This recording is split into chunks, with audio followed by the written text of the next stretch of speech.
Nearly half of everyone who tries fails. Not because they're weak, not because they're unprepared. They fail because the Marine Raiders aren't looking for the best athletes or the toughest fighters. They're looking for something most people don't have and can't fake. You can spend 2 years preparing your body, memorize every manual, max every fitness test, and still wash out in the first week.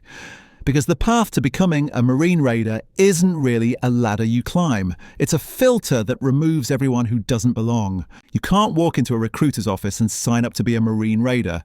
That option doesn't exist. You have to earn the right just to try. Level 1. The Marine trying to qualify. First, you join the Marine Corps like everyone else. Boot camp, infantry training, your first unit, your first deployment. You serve at least 3 years before you're even eligible to submit a packet. 3 years of proving you're not just competent, but exceptional. 3 years of watching other Marines wash out of easier pipelines while you prepare for something harder.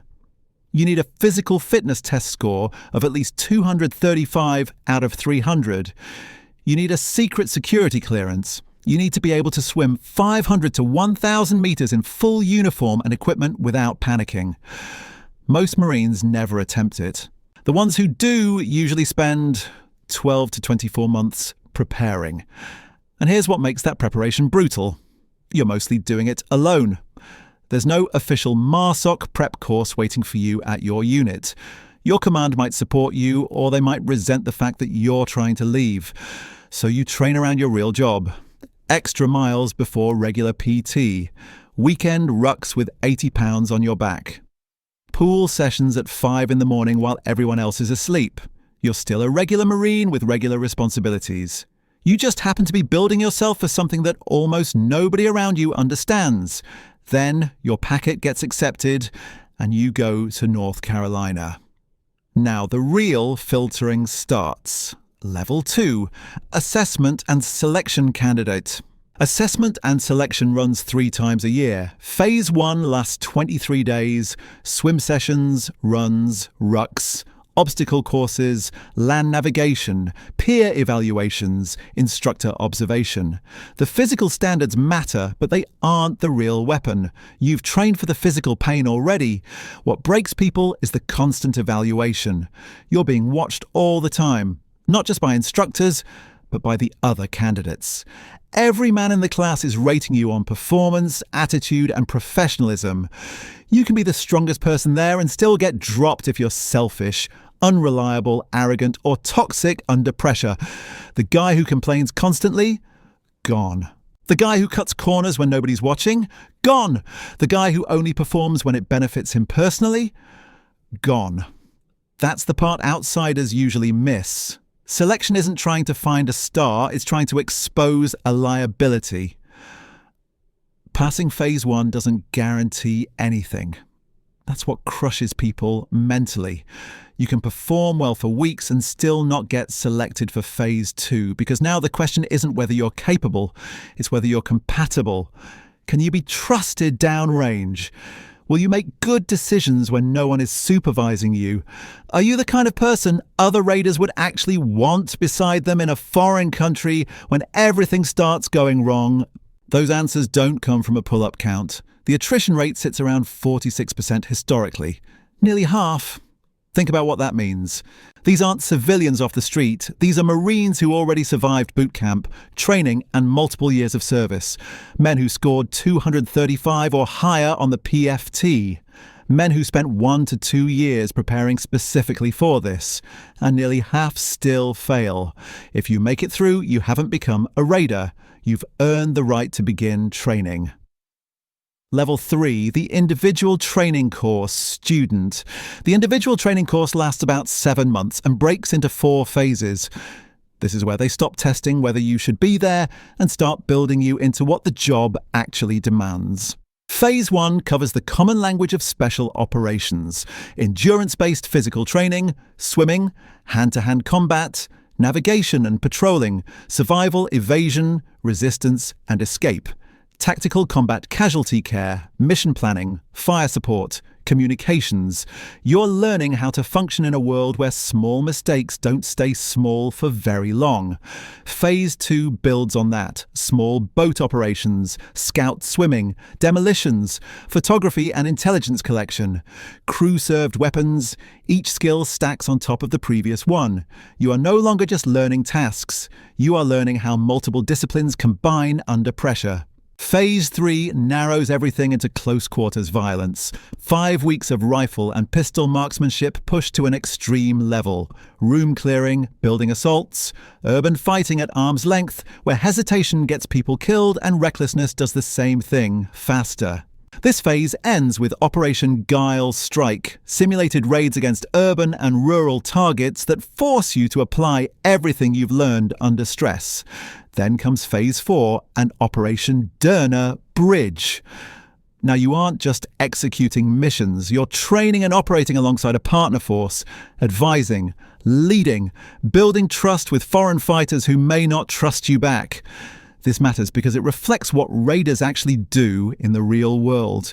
If you can only kick in doors, you're incomplete.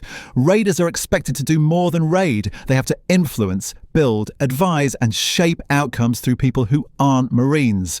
Finish ITC and you receive the 0372 MOS and the Marine Raider designation. Then comes 6 months of language training because the job is not just violence, it's language, culture, and influence in places where misunderstanding one conversation can wreck an entire mission. And after more than a year of proving yourself, you finally get assigned to a battalion, where you immediately become the new guy again. Level 4, the new raider. You arrive at your battalion and realize that graduating the pipeline means almost nothing to the men who've been doing the job for years. You're the cherry, the guy who knows the doctrine but hasn't yet lived the reality. Your first 18 months in the battalion are another layer of evaluation, just without the formal syllabus. No neat course outline, no numbered phases, just senior raiders watching you every day. Can you keep functioning when a training scenario goes sideways? Do you freeze when things get chaotic? Do you make excuses or take responsibility? Do you absorb correction or fight it? Those answers determine whether you become someone the team trusts or someone they quietly sideline. This is also where specialization starts to matter. Maybe you go deeper into trauma medicine, maybe communications, maybe intelligence collection, maybe regional or language expertise. Every raider has to be dangerous, but the men who become truly valuable are the ones who bring something harder to replace than another trigger finger. Level 5. The deployed raider. Then the deployment cycle begins, 10 to 12 months of training. Then deployments that can last 90 days or 8 months. Afghanistan, Iraq, Africa, Southeast Asia, places that rarely make headlines because public attention and operational effectiveness do not mix well. The missions vary. Direct action means short, violent strikes against specific targets. Special reconnaissance means getting eyes on the ground where conventional forces can't go. Foreign internal defense means building partner forces who will have to fight after you leave. Counterterrorism means finding the people who need to be stopped before they act. Since MARSOC's formation, raiders have conducted over 300 deployments across 13 countries. That number sounds sterile until you look inside it. In November 2015, a raider from 3rd Battalion was at the Radisson Blu Hotel in Bamako, Mali, when terrorists attacked. He led a team that rescued nearly 150 hostages and later received the Silver Star. In July 2012, Gunnery Sergeants Jonathan Gifford and Daniel Price were with Afghan commandos in Badghis province when they came under ambush. They drove forward on an ATV under direct fire to retrieve wounded soldiers, evacuated them, then re-entered the fight and assaulted enemy positions. Both were killed by machine gun fire. Price received the Silver Star posthumously. Those are not movie scenes. For this community, they are job descriptions with names attached. Since MARSOC was established, more than 300 Valor Awards have gone to raiders. 43 raiders have been killed in training and combat operations. Even 2 working dogs have died alongside them. That tells you what kind of world this is. Level 6. The experienced operator. The work changes you. You become comfortable with violence in a way that permanently separates you from most people. You learn how to sit with tribal elders one day and hit targets the next. You learn how to operate in moral grey zones where being wrong has consequences that don't wash off later. You watch teammates get hurt or killed and then continue the mission because the mission is still there. Most people outside military circles barely know what Marine Raiders are. There's no glory economy around most of the work.